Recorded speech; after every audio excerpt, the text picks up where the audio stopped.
네, 안녕하십니까. 한국문화예술교육진흥원에서 유아사업 담당하고 있습니다. 아동청소년교육팀 정혜우입니다. 네, 감사합니다. 네, 유아문화예술교육에 관심을 가지고 이렇게 귀한 주말 시간 내서 와주신 여러분들께 감사드립니다. 오늘 오신 걸음 헛되지 않도록 저희가 열심히 준비했습니다. 이 시간을 통해 많은 것을 보고 듣고 영감 얻어가셨으면 좋겠습니다. 더불어 이 자리를 빌려 결과물 전시를 위해 애써주신 시도문화예술교육지원센터 관계자분들과 문화시설 관계자분들께도 감사 인사드립니다. 결과 공유에는 크게 좌담회랑 전시로 구성하였습니다. 전시는 올해 사업 운영해 주신 58개 문화시설 결과물들을 문화시설 유형별로 보실 수 있도록 정리하였습니다. 이제 시작할 좌담회는 유아 문화예술교육에 대해 개인이 품고 있었던 고민들을 전문가의 입을 통해 현장에서의 소리를 통해 듣고 나누실 수 있는 시간으로 준비하였습니다. 오늘이 좌담회 2일차인데요. 어제 좌담회에서는 문화시설, 유아 문화예술 교육 이런 좀 전반적인 얘기를 다뤘더라면은 오늘의 주제는 유아 문화예술 교육과 사람, 개인의 이야기를 중심으로 주제 구성하였습니다. 평소 유아 문화예술에 대해 궁금증 가지고 계셨거나 아니면 발표 들으시면서 궁금한 점 생기신다면은 자료집 앞쪽에 같이 드린 질문지에 질문 작성하셔서 중간중간에 있는 스태프들에게 제출해 주시기 바랍니다. 제출해 주신 질문지는 그 맨 마지막에 질의응답 및 토론 시간에서 다뤄질 예정입니다. 그때 현장 질문 따로 없이 질문지 중심으로 진행하려고 하니까 혹시 궁금한 거 있으시면 주저 말고 작성해 주시기 바랍니다. 본격적으로 발표 시작하기 전에 저희 사업에 대해 먼저 소개드리고 시작하려고 합니다. 네. 먼저 한국문화예술교육진흥원은 문화체육관광부 산하 공공기관으로 전 국민의 문화적 삶의 질 향상을 통한 문화융성 실현과 국가 문화 역량을 기여하고 있습니다. 주요 사업으로는 학교 사회문화예술교육 지원, 문화예술교육 인력 양성, 문화예술교육 연구 및 조사, 문화예술교육 홍보 및 국제교류 업무 등을 수행하고 있습니다. 저희 사업에 대해 소개드리겠습니다. 유아문화예술교육 지원 사업은 생애주기별 문화예술교육을 실현하고 누리과정 예술영업 영역에 특화된 예술성이 충만한 교육 프로그램을 제공하고자 지원하고 있습니다. 이를 통해 유아 발달 특성을 고려한 양질의 문화예술교육 프로그램 개발 및 확산, 문화예술 향유 능력 증진 및 유아를 잠재 문화예술 수요자를 양성하는 데 의의를 가지고 있습니다. 저희 사업의 연혁입니다. 2008년부터 교환개발이나 연수 등을 통해 시작된 본 사업은 2015년까지 시범사업으로 운영되어 왔습니다. 시범사업 운영할 때는 강사를 파견하는 방식으로 지원하다가 2016년에 저희 사업이 단독사업으로 지원되면서 그 규모가 확장되었습니다. 현재와 같이 문화시설을 통한 지원은 2017년부터 사업이 크게 방향 전환을 하며 시작되었는데요. 특히 올해는 이 사업이 지역으로 이관되면서 전국 지역 각각 지역에서 이제 여러 가지 시도가 함께 되고 있습니다. 처음 운영되다 보니 많은 어려움들이 있었으리라 생각됩니다. 여기 계신 분들의 지속적인 관심과 많은 지원 부탁드리겠습니다. 현재 우리 유아문화예술교육 지원 사업은 크게 유아 대상 프로그램 지원과 유아 교사 대상 연수 지원으로 구성되었습니다.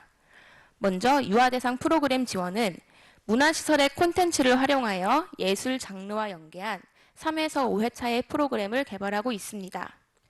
각 차시별 특성에 맞게 영유아 교육기관과 문화시설의 교육공간을 모두 활용하는 프로그램인데요. 이 각각의 차시들은 분절된 4개의 수업이 아니라 하나의 연계된 프로그램으로 운영된다는 데 그 특징을 가지고 있습니다. 유아교사 연수는 유아교사가 교육 현장에서 직접 프로그램을 활용 및 발전시킬 수 있도록 지원하고 있습니다. 이러한 유아문화예술교육 지원 사업을 통해 유아의 문화시설 친밀도를 제고하고 유아에게 문화시설 방문 경험을 제공한다는 점에서 유아가 미래의 문화예술 향유자로 성장할 수 있는 데 주력하고 있고요.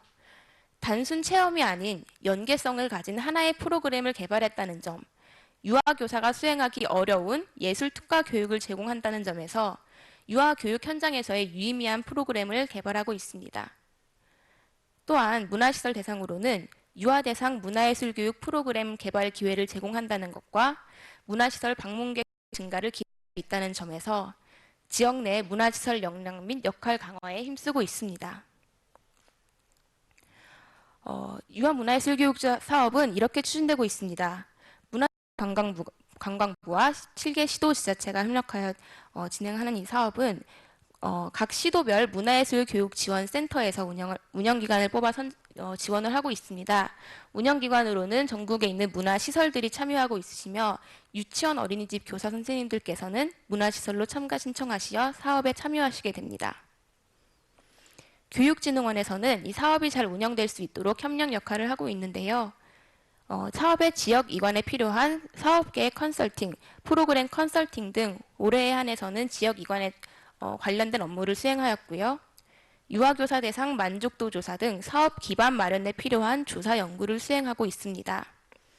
그 밖에 브랜드명 및 슬로건 공모, 결과 공유의 운영 등 사업의 대외 홍보와 관련한 업무들을 함께 수행하고 있으며 실무자 워크숍 등 지역 간 네트워크 형성에도 힘쓰고 있습니다. 이상으로 사업의 간략한 소개를 마치고 올해 사업의 주요 성과에 대해 짧은 영상 보시도록 하겠습니다.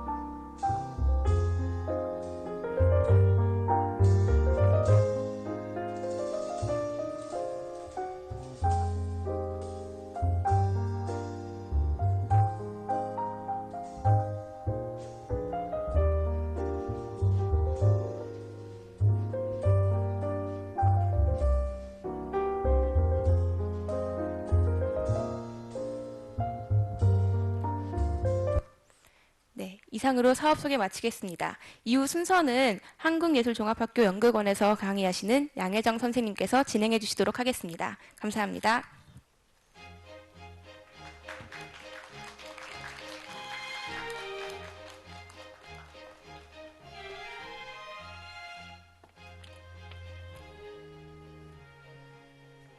안녕하세요.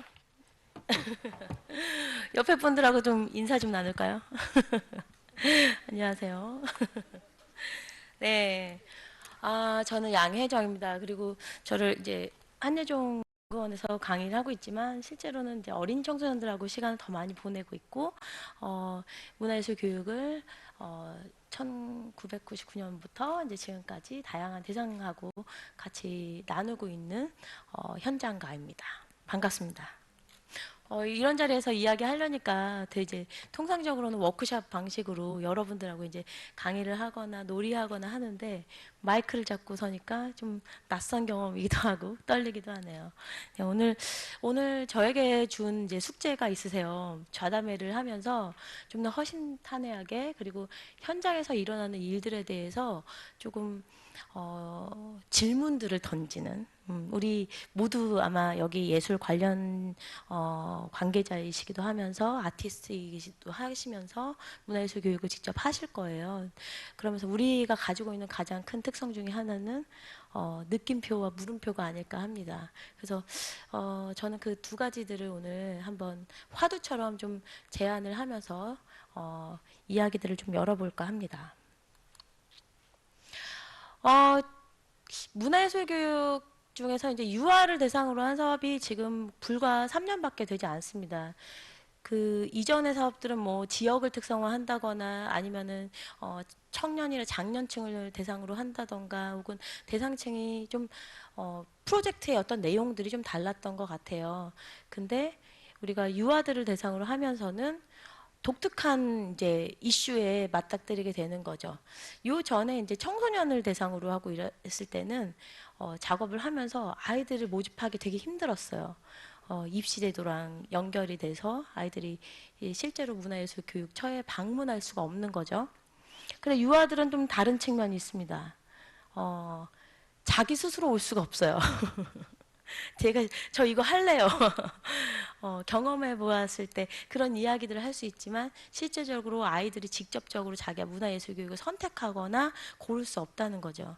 근데 그런 면에서 우리가 이 어린이들을 누구라고 보아야 될까?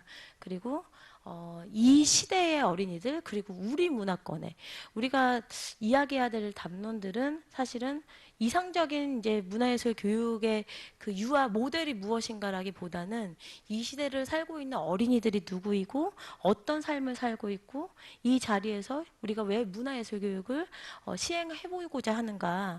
그리고 그것은 기존에 있는 그 많은 예술 교육 프로그램 혹은 교사에 의해서 일어나는 예술의 현장과는 어떻게 다르고 달라야 할까 이런 질문들을 좀 더 우리가 심도 깊게 이야기 나눌 필요가 있지 않을까라는 생각이 들어요. 불과 최근에 있어서 이제 영유아들은 사회적으로 되게 많이 주목이 됐죠. 뭐 TV 프로그램을 통해서 어린이들에 대한 이미지들이 굉장히 많이 생산이 됐어요. 너무 귀엽고 연예인들의 자녀들이 TV에 출연하면서 실제로 내가 애를 좋아하는지 아닌지는 관심 없지만 걔들은 귀여워. 이런 어린이들이 일찍 지금 아마 10년 전의 어린이들과 지금은 굉장히 달라진 것 같아요. 지금 3세 미만의, 만 3세 미만의 어린이들이 몇 명의 교사를 가지고 있을까?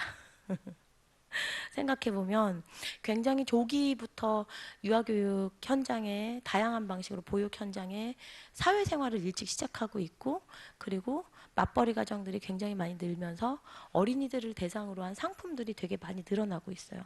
노키즈존도 늘지만 아울러서 키즈 카페라든가 어린이들이 향유할 수 있는 문화 컨텐츠들이 엄청난 시장으로 성장하고 있다는 거죠.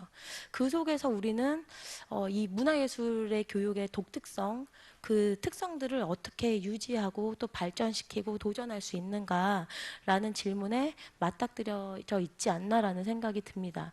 그런 면에서 이제 이 3년간의 이 시행 과정을 통해서 아직도 여전히 우리가 시행착오와 그리고 질문의 형태로 우리가 어떻게 접근해야 될 거라는 물음들을 가지고 있지 않나 생각이 들어요. 넘기면서 좀 이야기를 드려볼게요. 그 한국의 문화예술 교육 지형의 특성과 또 영유아 예술 교육의 시작은 좀 우리가 좀 더 주목해 볼 부분이 아닌가라는 생각이 듭니다. 이 이야기들은 저는 이제 연극 예술을 해서 얼마 전에 이제 김우옥 박사님이라고 저기 오랫동안 아동 청소년 연극의 이 시작들과 이 초기 작업들을 이끌어 주셨던 분이 계십니다. 근데 그분이 어떤 얘기를 해주셨냐면 한국 아동극 시장이 80년대 굉장히 폭발적으로 이렇게 늘어났어요. 이 정권이 바뀌면서 전두환 정권 안에서 그 유치원 숫자가 늘어나면서 실제로 대학로에 아침 10시도 되기 전에 쫙 관광버스가 늘어섰다는 거예요. 유치원 아이들을 유아교육기관 아이들을 실은 버스들이. 그 얘기는 뭐냐면 주로 성인극을 중심으로 한 예술가들이 어린이들에 대한 공연들을 아마 여러분들이 연극 많이 안 보셔도 샘터파랑새라든가 흔히 아동극 극장으로 떠올릴 수 있는 극장들을 떠올리실 수 있을 거예요. 아이들을 소화하기 위해서 빠른 속도로 연극을 빨리빨리 만들어냈어야 됐다는 거죠. 그 얘기는 뭐냐면 질적인 것들을 담보하기 전에 시장이 먼저 형성됐다는 거예요. 근데 그 점에서 우리가 지금 이 한국 아시대지라든가 여러 국제 어린 청소년극 연극 축제를 통해서 아동극의 퀄리티나 이 다루는 유형들이 굉장히 다이나믹하고 다양하구나라는 부분들을 이렇게 같이 공유하기까지 굉장히 많은 싸움이 있었어요. 왜냐하면 그 전에 아동극의 유형들은 거대한 탈을 쓰고 뽀뽀뽀 하듯이 지금도 이제 그 수많은 연극 예술의 스펙트럼이들이 있죠. 아이들이 익히 좋아하는 TV 캐릭터를 이 뮤지컬 하는 작품부터 굉장히 어려운 심도 깊은 철학이 담긴 듯한 작품들까지 굉장히 다양한 이 유형의 이제 작품들이 있는 것으로 알고 있어요. 근데 이것이 뭐냐면 정책이나 선 시장이 형성 후에 예술이 들어가기 시작했을 때 쉽게 빠지게 되는 오류 중에 하나는 그들의 수준에 맞춘 예술을 제공한다는 거예요. 그래서 실제로는 어린이들이 가지고 있는 무한한 가능성이라든가 창조성 이런 것에 우리가 공유된 어떤 담론들을 갖고 있다고는 이야기하지만 실제로 우리가 현장에서 맞닥뜨리게 되는 것들은 어린이스러움들이 좀 더 유치하거나 혹은 수준을 내리는 방식으로 접근하는 좀 어려움들이 있지 않나라는 생각이 든다는 거죠. 근데 우리나라의 이제 이 예술교육의 지형의 특성 중에 하나가 이 빠르게 변화하는 정책의 흐름에서 예술교육가들이 빠른 속도로 기획서를 내야 되고 그것들에 도전해야 되는 그 속에서 실제로 어린이들 그 대상이 되는 어린이들에 대한 어떤 예술적 경험의 수준에 대한 조금 다이나믹한 고민의 지점들이 이제는 좀 연구돼야 되고 질문이 던져져야 되지 않나라는 생각이 들어요. 그 이야기들은 이제 현장에 있는 목소리들을 많이 들어보면 조금 더 이걸 질문들이 어떻게 해서부터 과연 어떤 서사성을 가질 수 있을까? 어떤 텍스트를 쓸 수 있을까? 아이들의 움직임의 독특성과 내가 가진 예술의 색깔은 어떨까? 되게 질문의 내용들이 되게 구체적으로 변모하고 있는 지금이라는 거죠. 그런 시점에서 우리가 이 영유아를 대상으로 한 문화예술 교육의 정책이라든가 혹은 이런 예술 기금 사업의 마련 우리가 또 다른 컨텐츠를 개발하는 방식으로 가는 것과 동시에 우리가 같이 나누어야 될 이야기들이 있지 않나라는 생각이 듭니다. 그래서 지금 우리가 문화예술 교육의 가치에 대한 사회적인 인식의 제고의 필요성이라는 좀 이야기들을 드렸는데 이것들은 마찬가지인 것 같아요. 우리가 예술교육 프로그램이 지금 거의 무상으로 제공되고 있는 현실이기 때문에 정말로 우리가 문화예술교육의 필요성들을 많이 느끼고는 있지만 우리가 그것이 우리가 사회를 바꾸는 힘으로 작용하고 있는지 우리가 부모로서 혹은 문화예술 기관을 이끄는 사람들로서 혹은 문화예술 교육을 이렇게 창조해내는 아티스트로서 어떤 것들을 지금 목표로 하고 있는지 정말 그걸 지향하고 있는지 한번 되짚어 살펴볼 필요가 있다는 이야기를 드립니다.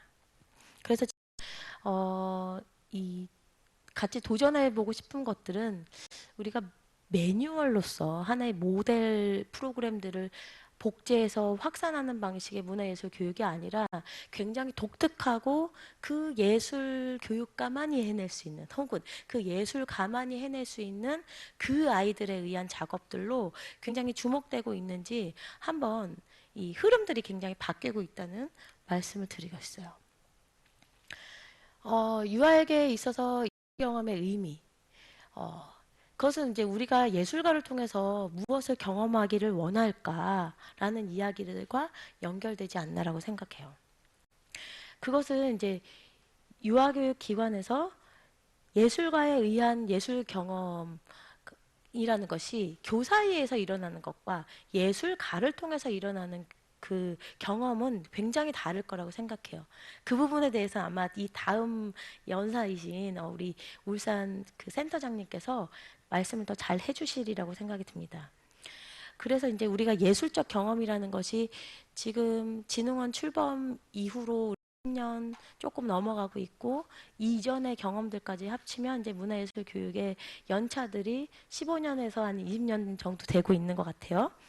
그때 우리가 이제 예술적 경험에 대해서 가르치는 예술로서가 아니라 향유하는 예술로서의 도전의 가치를 갖고 있지 않나라고 생각이 들어요. 그러면서 이제 최근에서는 예술 교육의 프로그램을 더 생산해낼 어떤 요건들보다는 예술로서의 독특한 의미를 가지고 있는 작업들을 조금 더 보고 싶다. 그런 경험들을 더 예술적 작업에 가까운 그런 필요성들을 공유하고 있는 시점이라고 생각합니다. 그럴 때 우리가 도전하고 있는 것은 이 단순히 체험하는 어떤 제한된 시간에서 어떤 퍼포먼스를 내야 되는 어떤 그 결과 중심적인 게 아니라 진짜 생활 예술로서의 어떤 로드를 마련하는 그런 예술적 경험들에 대한 도전들을 우리가 하고 있습니다. 이 앞서 말씀드렸다시피 유아의 그런 자기 선택권이 없음에도 불구하고 여러분들이 아마 이 결과 공유회 이 과정 공유회가 맞을 것 같아요.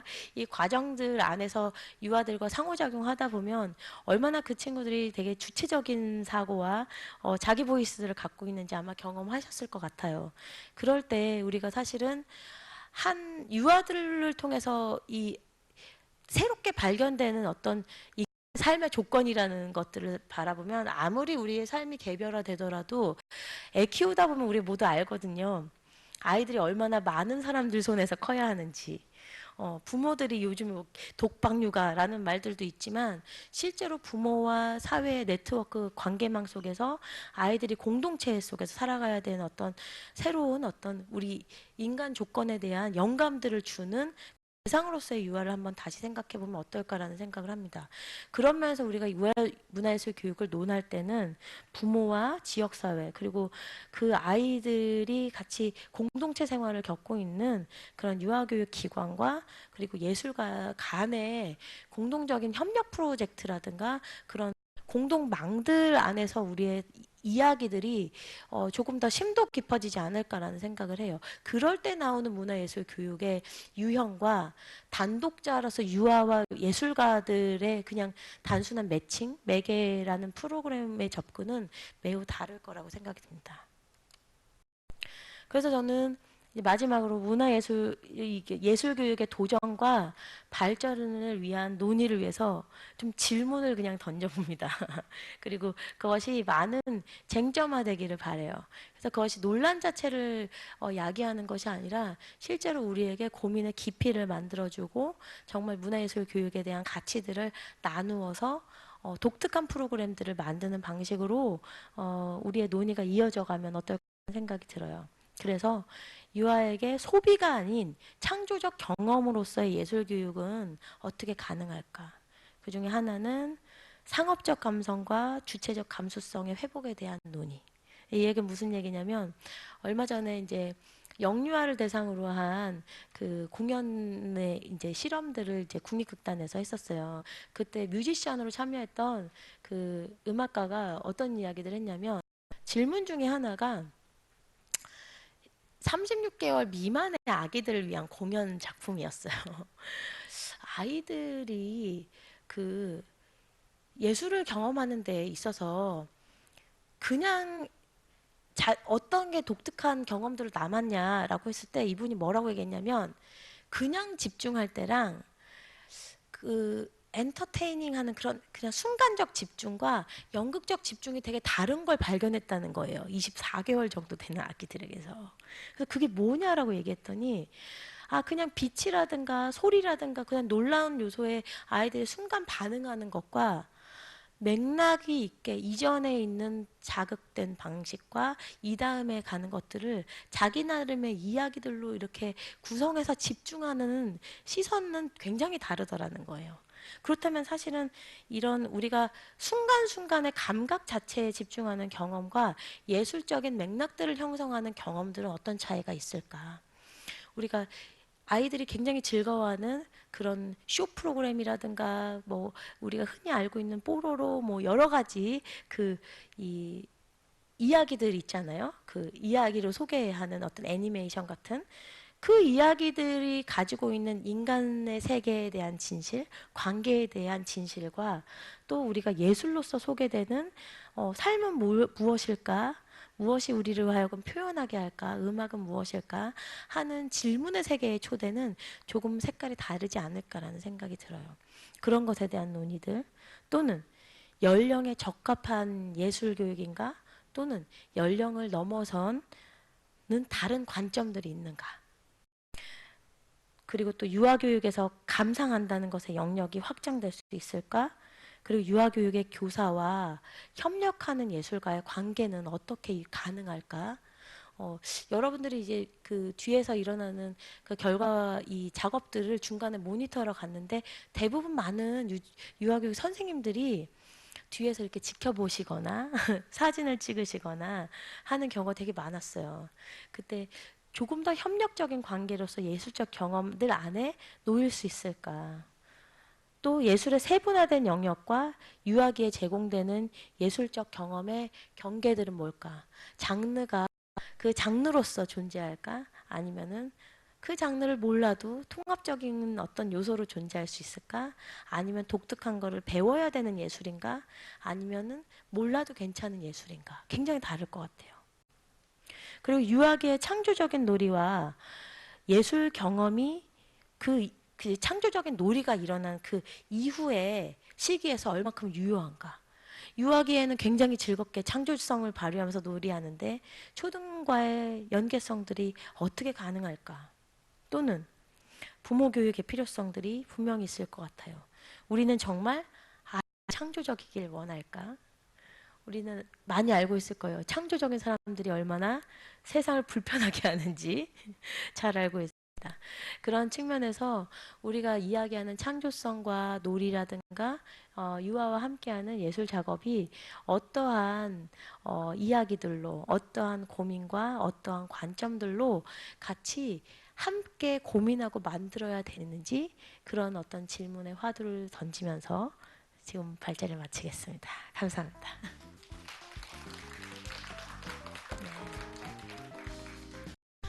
다음은요, 울산 육아 종합지원센터에서 센터장을 맡고 계신 박초아 센터장님께서 발표를 맡아주시겠습니다. 환영해 주세요.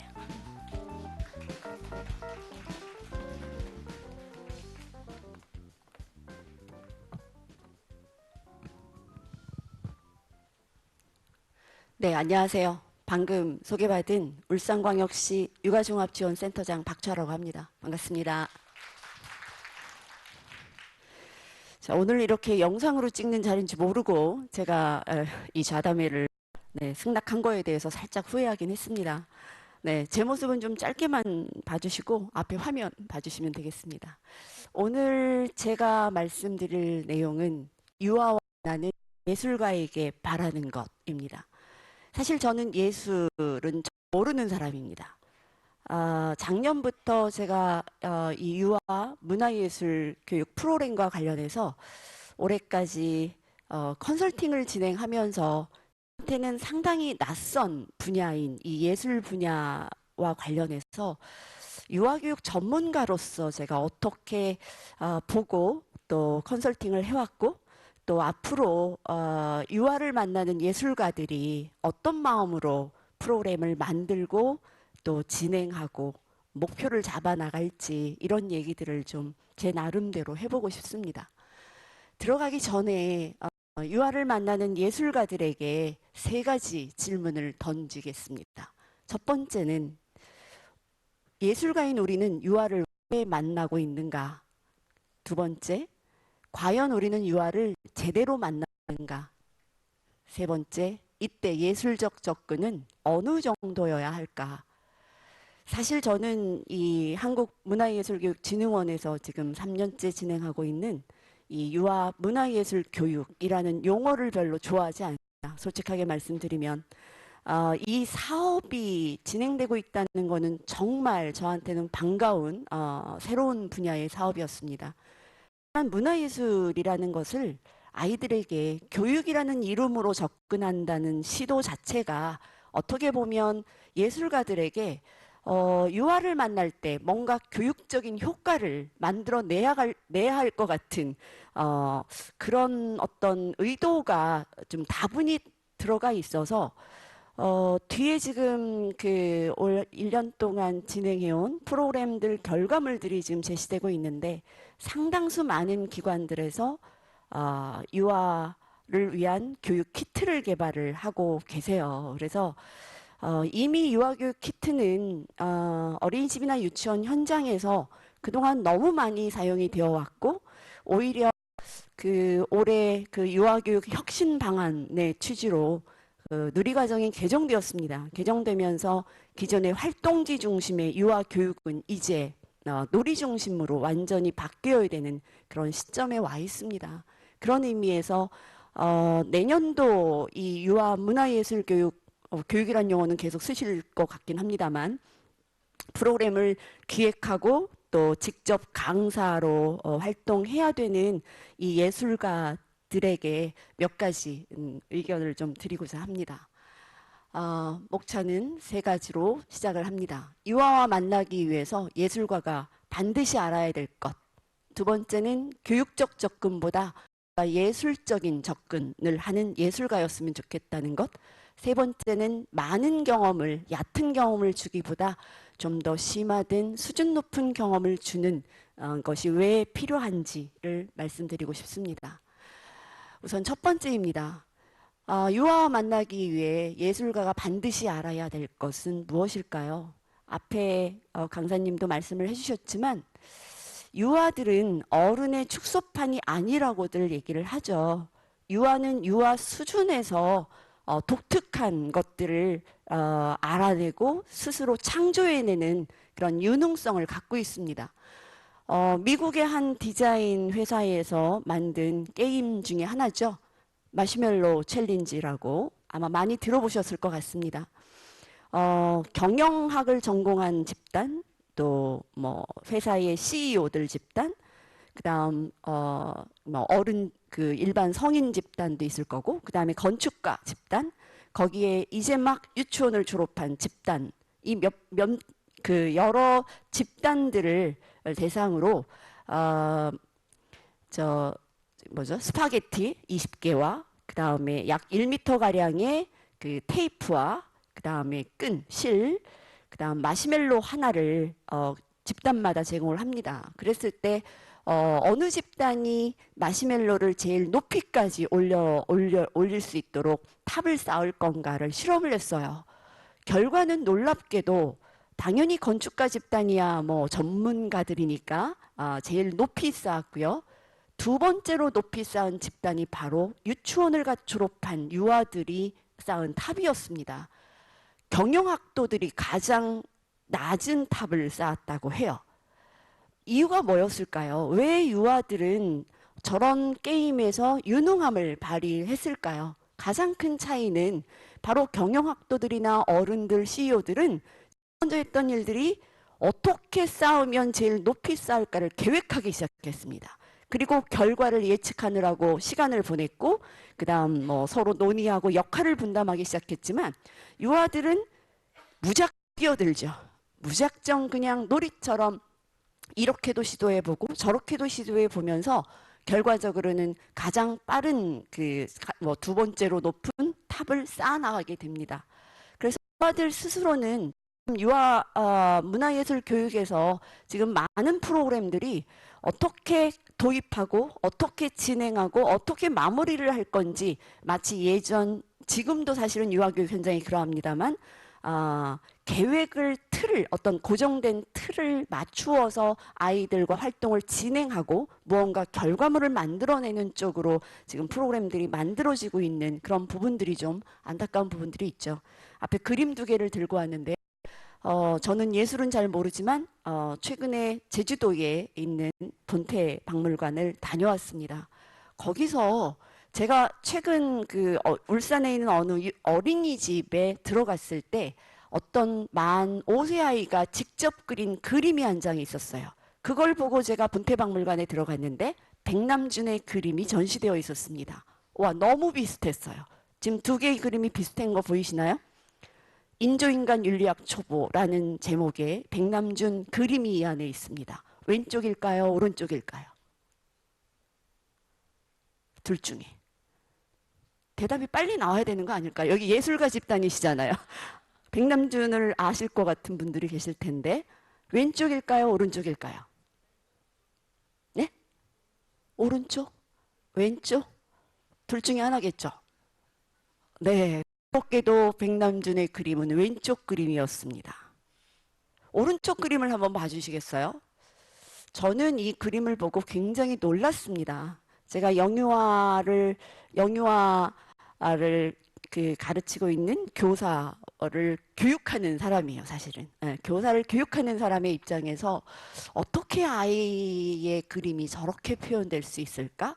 그것도 일반적인 유아교육 현장에서는 대부분 크레파스 아니면 사인펜 아니면 뭐 물감 정도로 칠할 텐데 지금은 먹물이라고 하나요? 좀 다른 소재를 또 사용하고 있었어요. 과연 어떻게 했을 때 이 아이의 저 표현력이 나왔을까? 그것도 만 5세 아이에게서 뒤에서 한번 같이 보겠습니다. 유아들은 놀이를 통해서 배운다고 얘기를 합니다. 자, 놀이라는 개념을 한번 생각해 볼까요? 어른들은 공연을 보러 갈 때가 있죠. 저도 자주는 가지 않습니다만 연극을 보거나 오페라를 하러 가거나 또는 뭐 콘서트장을 갈 때 어떨 때 주로 가나요, 우리가? 뭔가 마음이 안 좋을 때도 가죠. 스트레스 풀러도 가요. 힐링이 필요할 때. 또는 가서 뭔가 듣고 있으면 내 스트레스도 풀리고, 그죠? 뭔가 감동을 받게 되고, 그냥 듣는 것만으로도 뭔가 마음에 어떤 것들을 느끼다 오는데요.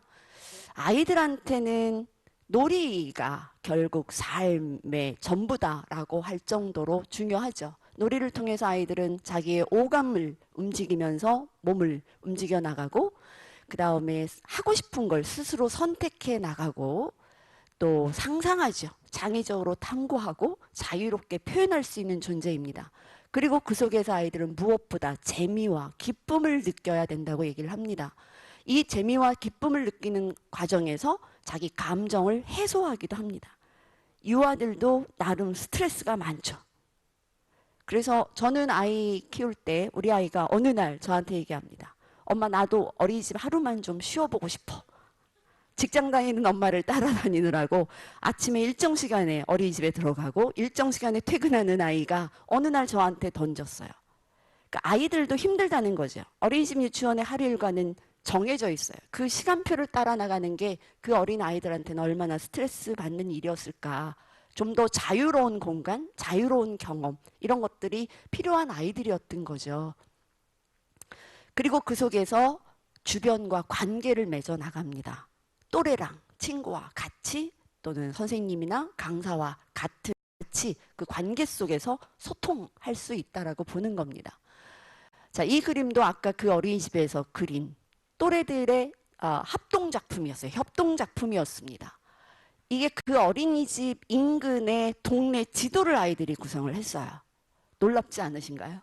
저 정도의 세밀화, 뭐 김홍도의 무슨 그림을 연상시키는 기법과 이런 것들을 보실 수가 있어요. 뒤에서 또 그림을 보여드릴 텐데, 교육적 접근보다 예술적이었으면 좋겠다. 저는 이 문화예술 교육을 처음 접하면서 내 속에 무언가 저한테 없는 그 예술적인 감성 같은 것들이 막 이렇게 끌어나오는 듯한 느낌을 받았어요. 그래서 예술가들은 이 유아들에게 어린이집이나 유치원 공간은 너무 일상적인 공간이에요.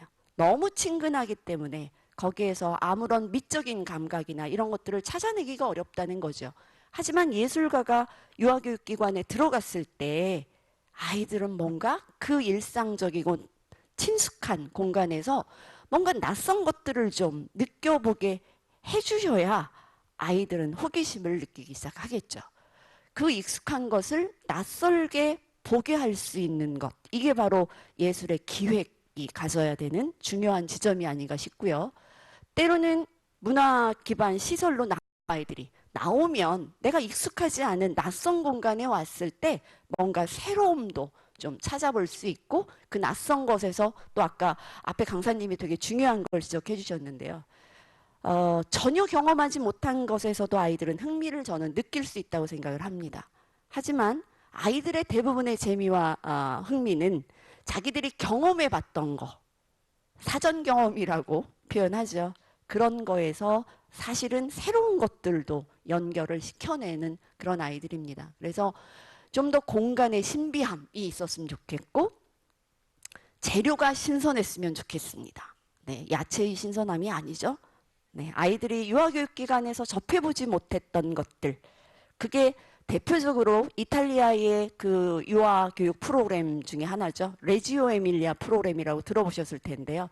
레지오 에밀리아 유치원에서 아이들이 만들어낸 결과물들을 보면 놀라운 이 조각품들을 만들어냅니다. 철사부터 시작해서 어린이집 현장에서 찾아낼 수 없는 그런 색다른 재료들을 아이들이 직접 만지고 탐색하고 하는 과정에서 무언가를 만들어낸다고 보는 거죠. 그리고 아이들의 이야기에 귀 기울여주는 예술가였으면 좋겠습니다. 계획된 틀에서 벗어나 주셔야 된다는 거죠. 도입전개 마무리의 기존 틀을 깨고 유아가 주도하는 예술 교육이어야 되겠다. 실제로 아이들이 했던 얘기들입니다. 수박 씨앗을 심고 나서 이름을 지어줘 볼래? 어른한테 이름 지으라 그러면 저런 이름이 나오겠습니까? 키 크니, 상처순이. 아이들한테도 그 상처라는 단어가 떠오를 정도로 아이들은 나름대로의 이야기를 담고 있어요. 그리고 최근에 제가 컨설팅할 때 모 프로그램에 참여했던 아이들한테 마지막으로 느낌 이야기 하시죠? 놀라웠어요, 저한테는. 어떤 아이가 세상에서 제일 재미있었어요 라고 표현하는데, 아, 아이들이 정말 재미있었구나. 근데 저도 사실은 좀 많이 실망을 하고 있던 터라, 이 프로그램에 대해서.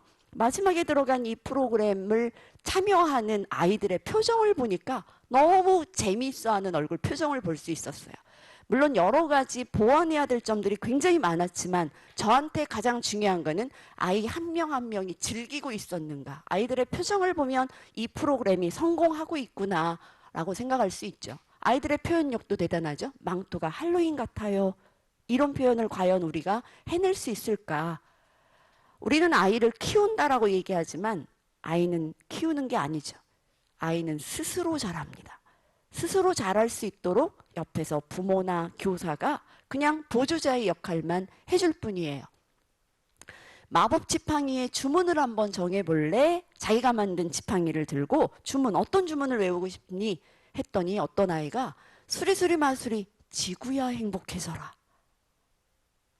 상상을 저는 못했어요. 이 아이들한테, 이 작은 아이의 마음에 지구가 행복해질 것을 떠올린다는 그 발상 자체도 강사와 교사가 아이로부터 배우는 순간이라고 저는 생각을 해요. 그래서 예술가인 강사들이 가지셔야 될 거는 아이 한 명 한 명한테서 내가 무엇을 들으려고 하는지, 무엇을 배워나가려고 하는지를 좀 초점을 바꿨으면 좋겠어요. 가르치는 예술이 아니어야 된다는 거죠. 물론 어떤 아이는 돈 나와라를 얘기했지만 이거는 어른들에게 물들은 일부 유아의 생각이라고 생각을 합니다. 자, 이 어린이집에는 마당에 막간놀이터에 가면 저렇게 나무로 집을 지어놨어요. 지붕을 보시면 아이 한 명 한 명이 직접 그리고 색칠한 나무 조각들을 지붕으로 표현하고 있습니다. 얼마나 애착을 느끼면서 활동을 하고 있을까요? 자, 이 그림도 역시 만 4세, 만 5세의 그림입니다. 저 그림들이 가능해지려면 단순히 4회차 문화예술교육 프로그램을 접한 아이들이 할 수 있는 그림이 아니에요. 1년 동안 계속 밖에 나가서 풀을 관찰하고 곤충을 관찰하고 계속 탐색을 해서, 왜 가랑비에 옷 젖는다고 그러죠. 그러면서 아이들의 표현력이 이렇게까지 발전한다라고 저는 생각을 해요. 그래서 중요한 거는 바로 식상하고 얕은 경험이 아닌, 그리고 좀 아름다운 요소를 좀 가미해 주셨으면 좋겠어요. 뒤에도 프로그램 중에 정말 아름다운 색채감이나 이런 것들을 유아들에게 제시한 부분을 볼 수 있었습니다. 그리고 심화된 경험, 깊이 있는 탐색이 필요하다. 그래서 일회성이 아닌 지속 가능한 문화예술 경험을 우리 유아들이 접할 수 있는 기회를 주셨으면 좋겠다. 그리고 또 하나는 예술가 집단과 문화 기반 시설들이 뭔가 새로운 창작을 하고 변화해 나가고 할 수 있는 그런 기획 의도도 좀 들어가줬으면 좋겠다, 이런 생각을 합니다. 저 고양이의 표현력도 한번 보실까요? 저걸 어느 미술가의 작품이라고 해도 믿을 만큼 아이들의 미적 감각은 굉장히 살아있고, 이게 만 4, 5세 유아들의 그림입니다. 교사가 전혀 손을 대지 않은 순수한 그림의 모습이죠. 제가 근무하고 있는 기관은 매달 한두 번의 문화예술 공연을 진행합니다. 부모와 아이들이 찾아오고 어린이집의 아이들이 200명, 300명씩 찾아드는데 사실은 이런 공연 집단을 찾아내는 게 저희 이 기관의 중요한 숙제 중에 하나예요. 좀 더 다양한, 좀 더 수준 높은 프로그램들을 찾고 싶은데 사실은 그걸 찾아낼 수 있는 건 인터넷 서핑밖에 없더라고요. 사람들의 소리를 통해서 받아내는데 저 작품은 되게 저한테 신선했어요. 거인의 침대예요. 어떻게 표현할 건가? 서울에서 이 공연팀이 왔는데 울산 저희 센터에 강당 밑에다가 저 거인의 침대를 설치하셨어요. 과연 어떤 기자재를 들고 저렇게 설치했을지, 그리고 거기에 무작정 아이들을 올립니다. 침대 위에. 그리고 프로그램이 시작돼요. 이미 그 공간이 압도하는 새로움에 아이들은 호기심을 느낄 수밖에 없는 거죠. 마지막으로 예술가와 만나는 유아들은 과연 예술가들에게 뭘 바랄까? 제가 생각해 본 바람입니다. 내 마음대로 즐기고 느끼고 체험하고 싶다고 할 것 같습니다. 두 번째는 평소 만지지 못했던 것을 마음껏 탐색하고 싶어요. 세 번째는 때로는 장난도 치고 그 안에서 일탈, 소란스러움, 재미, 진지함도 있었으면 좋겠어요. 그렇다면 예술가와 만나는 유아교육 전문가는 무엇을 바랄까? 저 같은 전문가들이 바라는 거죠. 보다 더 충분히 예술성을 가미해 주셨으면 좋겠습니다. 저는 이 문화예술교육 프로그램을 유아교육 전문가가 강사로 들어가는 것보다는 좀 더 예술성을 가진 예술가 집단이 들어와야 된다고 생각하는 사람 중에 하나입니다. 두 번째는 비우고 채우게 해주셨으면 좋겠습니다. 처음부터 너무 계획된 틀을 제시하지 마시고 아이들이 어떤 표현을 해낼지를 들어봐주고 찾아내는 역할을 해주셨으면 좋겠습니다. 지나친 예술적 시도는 삼갈 것이라고 했는데요.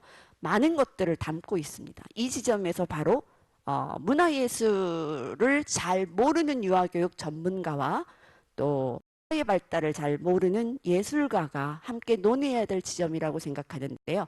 제가 이 프로그램이 아닌 저희 센터에서 공연팀을 한번 불렀는데 연극 공연 같은 거였어요. 동극을 하는 팀이었는데 거기서 성인인 아들이 자기 아버지인 할아버지에게 재미삼아 뭔가 좀 마치 우리가 예의 바른 예의라는 것들을 어떻게 적용해야 될지 모르겠습니다만 아이들이 보는 공연이었는데 자기 아버지인 할아버지를 좀 막대하고 표현하는 이런 장면들이 사실은 공연 안에 들어가 있었어요. 그게 예술적 시도였을지는 모르겠으나 유아들은 그걸 통해서 배우죠. 무의식적으로 배우는 측면들이 있다는 거죠. 그리고 아이를 다루실 때 너 나와봐. 이거 아니죠. 지금 유아교육 현장에서는 아이를 존중하라고 얘기합니다. 아이를 존중하는 가장 기본은 아이의 이름을 불러주는 것입니다. 그래서 시작하기 전에 아이들의 이름을 시트지를 가지고 하시든 아예 이름을 한 번 더 불리워주는 것. 그것이 유아가 예술가를 처음 접하는 예술가를 만나면서 내 이름이 불리워졌다는 그 존중감을 느끼는 시작이라고 저는 생각을 합니다. 시간관계상 여기까지만 진행하는 걸로 하고 마무리하겠습니다. 감사합니다.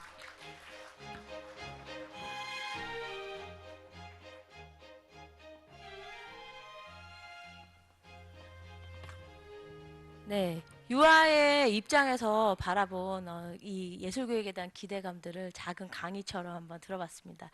지금은 이제 쉬는 시간이 이어질 건데요. 3시 10분까지 쉬는 시간을 갖겠습니다. 그리고 전시는 5시에 마감합니다. 미리 둘러보시면 좋겠어요. 그리고 질문지를 작성하시면 주변 스태프들에게 전달해 주십시오. 스태프들 손 좀 한번 들어주시겠어요? 네. 그럼 펜이 없을 시에는 스태프들께서 가지고 계십니다. 이따가 이제 그 같이 토론하는 시간에 여러분이 주신 소중한 질문들이 같이 나눠질 수 있을 겁니다. 네, 쉬는 시간 갖고 2부 진행하도록 하겠습니다. 감사합니다.